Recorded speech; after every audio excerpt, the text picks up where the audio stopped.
하나님의 말씀은 전도서 7장 4절 구약성경 954쪽 한 목소리 읽겠습니다.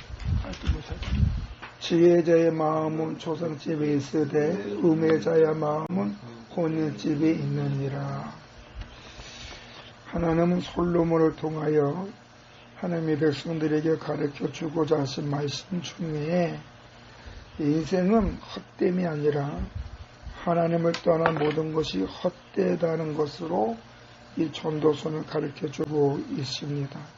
그러면서도 전도서 1장에 헛되고 헛되니 헛되도다 라고 시작했지만 3장에 보면 전도 3장 1절에 보면 범사에 기한이 있고 천하만사가 다 때가 있나니 라고 하면서 슬플 때가 있으면 기쁠 때가 있고 어려울 때가 있으면 풍부할 때가 있고 울을 때가 있으면 웃을 때가 있고 낙심하고 괴로울 때가 있으면 즐겁고 평안한 때가 있다라고 하면서 때를 얘기해 주면서 11절에 보면 하나님의 모든 것을 지으실 때 때를 따라 아름답게 하셨고 또 사람들에게는 영혼을 사모하는 마음을 주셨느니라. 그런 하나님이 하시는 일의 시종을 사람으로 측량할 수 없게 하셨도다 라고 그랬어요. 그러니까 사람이 하나님의 그 놀라운 능력을 다 알 수 없다는 거예요. 알아봐야 부분적으로.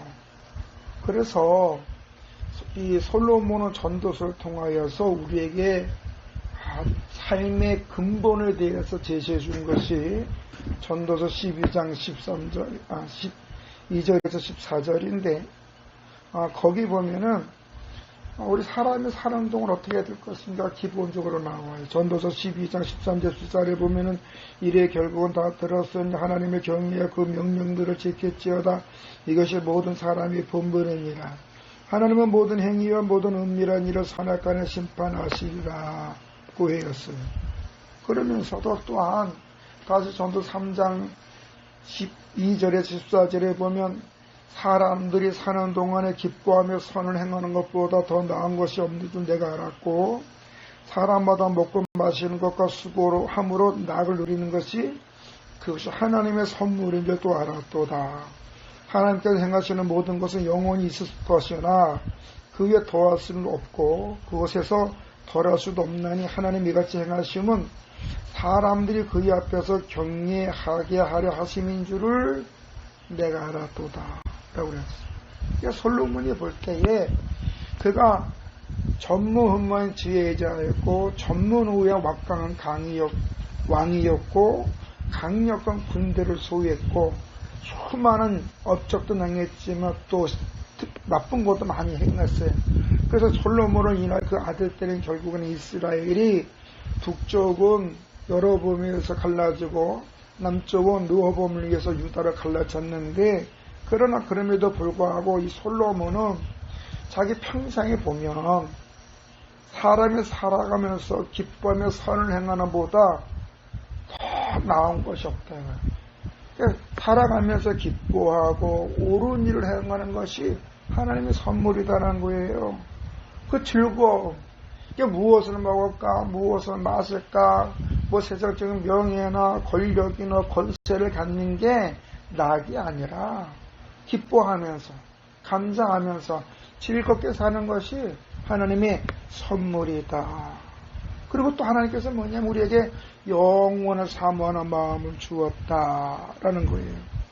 그래서 솔로몬은 지혜자의 삶은 어떠한 것인가라는 것을 오늘 이 7장 4절에 가르쳐 주는데 이 지혜자는 어떤 사람이에요? 오늘 본문의 말씀에 지혜자는 어떻게 살아야 돼요? 삶을 이 땅에 만족을 두는 것이 아니라 죽음을 한번 생각해 본다는 거예요. 왜? 성경에서 죽음 후에 영생과 영벌이 있고 이 땅에서 어떻게 살았는지에 대해서 고응을 하시기 때문에 죽음 후가 있다는 거예요.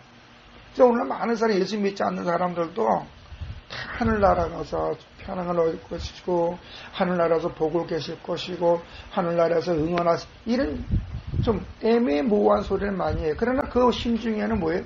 죽음 후에 제2의 삶에 있다는 것을 인정하는 거죠.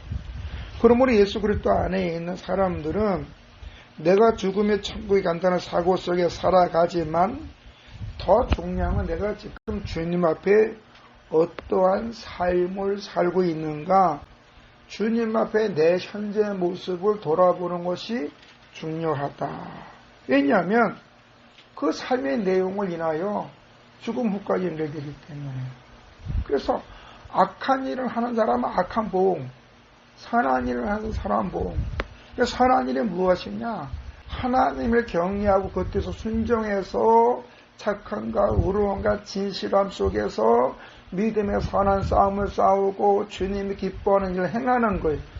그 가정에서는 부모를 공경하고 형제간에 우애가 있고 주어진 일 열심히 하고, 사회에서는 내가 열심히 살아서 소득을 가지고 힘든 사람, 어려운 사람을 도와주면서 용기를 주고 사회에 덕이 되지 못하는 사람들한테는 하나님의 심판을 제시해 줄 수 있는 그런 위치에 올라가는 거예요. 말을 누구 하느냐에 따라서 파장이 달라요. 거지가 하는 말과 대통령이 하는 말이 차원이 달라요. 일개시나 도지사가 아무리 국가적으로 좋은 말을 한들 그거는 울리는 헛소리가 될 수 있지만 대통령 하는 것은 뭐 정책에 방역되기 때문에 그 말의 파장은 엄청나게 세요. 회사에서도 마찬가지예요. 이러면 동네에서도 마찬가지예요. 일개 주민이 하는 말과 마을 이장이 하는 말이 달라요. 근데 마을 이장의 말도 또 앞설 수 있는 거는 공무원이에요. 근데 공무원도 움직일 수 있는 사람이 뭐냐면 재벌이에요, 재벌. 돈 있는 사람이 큰 소리 치는 게 세상이에요. 근데 그 돈을 어떻게 사용하느냐에 따라서 돈 갖고 있는 사람의 말에 파워가 있을 수도 있고, 오히려 그 말을 한 것이 오히려 그 사람한테 화가 돌아갈 수도 있는 것이에요.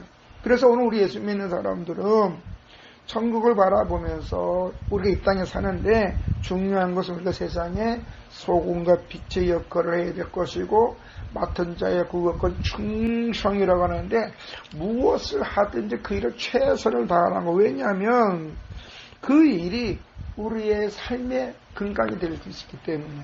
그 일을 하다 보면 힘들 때가 있어요. 어려울 때가 있어요. 부딪힐 때가 있어요. 부딪힌다고 자잘하고 어렵다고 포기하는 것이 아니라 그걸 극복해 나가야만 되는 거예요.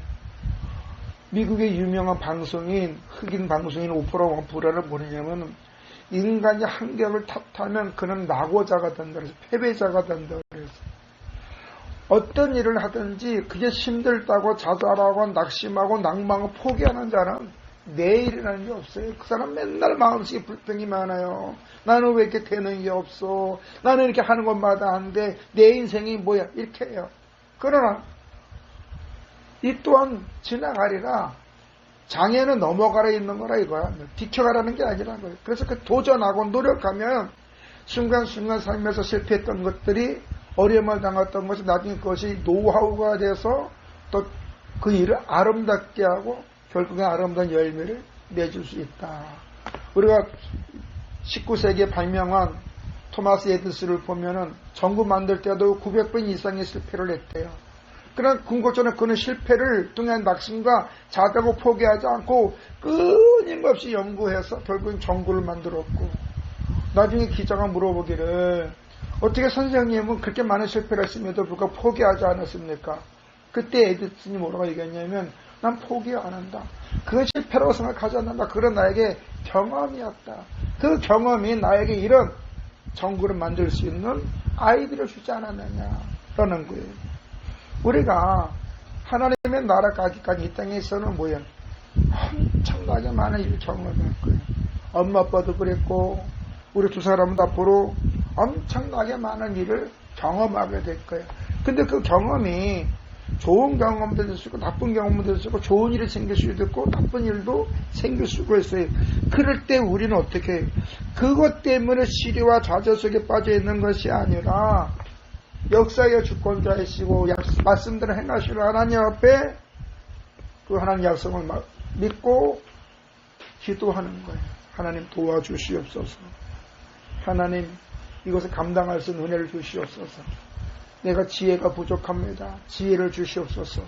감당할 수 있는 힘이 영양이 부족합니다. 영양을 주시옵소서. 내 것으로 삶의 열매를 맺어서 은혜를 주시옵소서. 기도하는 거. 왜냐하면 예수님이 마태복음 11장 28절 29절에 보면은 수고하고 무거운 짐진 자들아 다 내게로 내가 너희를 쉬게 하리라. 나는 마음이 온유하고 겸손하니 나의 멍에를 메고 내게 배우라. 그래하면 너희의 마음의 힘을 얻으리니 이는 내 멍에를 싣고 내 집은 가벼움이라 그랬어요. 이 성경을 공동 번역에서는 28절에 이렇게 얘기했어요. 고생하며 무거운 짐을 지고 허덕이는 사람은 다 내게로 와라. 내가 편히 쉬게 해주리라. 그러니까 고생하며 무거운 짐을 지고서 허덕이는 사람 오라이가 쉬게 해준다는 거예요. 그건 뭐야? 주님이 해결해 준다. 그러니까 너희가 감당할 수 있는 거는 하게 하되 감당할 수 없는 거는 감당할 수 있도록 도와준다는 거예요. 그러면 우리는 내 삶의 주권자신 하나님께서 흥하게 도와주시고 세게 하심을 믿고 오늘 우리는 주님 앞에서 내 모습을 살펴봐야 돼. 다시 한번 죽음 앞에서 내 모습을 바라봐야 돼. 왜냐하면 하나님은 우리의 삶을 소중히 여기시기 때문에 우리 삶 속에서 우리를 풍요롭게 해주고 유익하게 하고 부끄럽지 않게 해주기 위해서 지금도 목자장 되셨고 주의 말씀을 우리에게 줘서 산과 여호와의 말씀을 지켜 순종하는 자에게는 복의 복을 주신다고 그랬고 산과 여호와의 말씀을 듣고도 순종하지 않는 자는 화가 임한다고 성경은 우리에게 가르쳐주는 거예요. 그래서 솔로몬은 오늘 봄절에 지혜자의 마음은 초상집에 있으되 음해자의 마음은 혼의집에 있다 그래서 혼의집에 있다는 건 뭐예요? 음해자는 뭐예요? 자기 생각으로 가득 찬 사람들, 일명 바보 같은 사람, 어리석은 사람, 쉬운 말로 얘기해서 저 앞에 웅덩이가 있는데 그 웅덩이 보면서 지나가다 웅덩이에 빠지는 사람을 어리석은 사람, 우매한 사람, 바보 같은 사람이라 그래요. 그냥 빠져서 다 얘기되어 있는데도 그 길로 가는 거야. 근데 지혜자는 그걸 있음을 보면 비껴가는 거야. 비껴가는 거야. 그러니까 죽음 앞에서 심판이 있는데 우리 그럼 이 땅에서 어떻게 살아야 될 것이냐? 초상집의 마음을 들어 죽음을 생각하라는 거예요. 하나님의 나의 삶을 보시고 어떻게 생각하실까? 그럼 내가 지금 어떻게 살아야지? 오늘 나의 삶의 내용을 돌아보라는 거예요. 왜? 내 삶이 오늘 내 삶이 내 미래가 되기 때문에. 이제 우리는 과거를 보고 사는 사람이 아니에요.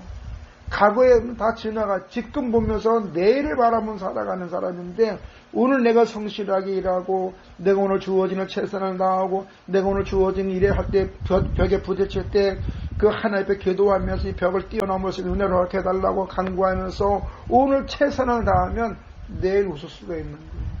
그래서 오늘 감사할 수 있는 사람이 내일 감사할 수 있는 거고 오늘 성실한 사람이 내일이 성실하다 보니 점점점 그의 삶이 펴지고 그가 사람들한테 존경을 받는 거예요. 그러나 음해자들은 늘 자기 생각 속에 있기 때문에 이게 편치를 않아. 이게 다 요동쳐. 자기 생각이 앞서니까. 그러니까 늘 심적으로 불안함을 느끼고 혈기가 많고 불평이 많고 짜증이 많고 공동적 생활도 못하고 남이 아무리 좋은 말해도 내 마음에 맞지 않으면 거기에 대응을 하는 거예요. 그러나 지혜자는 어떻습니까? 하나님께 있기 때문에 하나님의 인도하심이 있기 때문에 감사할 수도 있고 오늘 하루 최선을 다할 수도 있고 열매를 위해서 일하는 게 아니라 열심히 일하다 보면 열매가 자동으로 온다는 거예요. 자동으로 온다는 거예요. 그래서 오늘 우리가 하나님 앞에 내 오늘 모습을 바라봐요. 하나님 앞에 나의 연약함을 내려놓고 부족함을 내려놓고 기도하다 보면 하나님 우리를 선한 길로 인도해 줄 뿐만 아니라 당신의 영광을 위해서 의의 길로 인도하시고 당신의 영광을 드러내기 위해서 풀어줄 실만한 물결로 인도하시고 당신의 영광을 우리를 세워줄 때에 그때는 겸손에 낮아져서 하나님이 하셨습니다. 하나님이 하셨습니다라는 고백을 할 수 있는 우리가 되기를 주의 이름으로 축원합니다. 걸어가신 아버지 하나님, 사람의 마음으로 믿어 의에 이르고 입으로 시인하여 구원을 얻는다 그랬습니다. 인생이 아무리 자기가 원하는 것을 한다 할지라도 부딪힐 때가 많이 있습니다. 그것은 바로 인생 자체가 연약하고 부족한 자체이기 때문에 그렇습니다. 그러므로 지혜의 자는 하나님 앞에 은혜를 구하면서 믿음의 끝을 연미며 말씀으로 자신의 삶을 돌아보고 오늘 하루 기쁜 일이 있으면 또 감사하고 오늘 나의 삶에 뭔가 부딪힌 일이 있으면 돌아보면서 하나님의 은혜를 사모한다 그랬습니다.